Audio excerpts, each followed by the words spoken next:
আমি আরামবাগ ব্লকের বাটামল জিপি স্বপ্নিল সংঘ মহিলা স্বনির্ভর প্রাথমিক বহুমুখী সমবায় সমিতি লিমিটেডের সংঘের সম্পাদিকা আফরোজা বেগম মুন্সি। আমি আজকের এই প্রোগ্রামে এসে নিজেকে খুব ধন্য মনে করছি।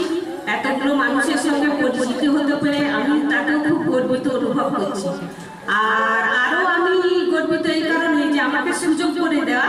আমি আমারই নিজের লেখা একটা কবিতা আপনাদের, কবিতা নয় সরি কি বলবো, একটা ছড়া বলে শোনাই।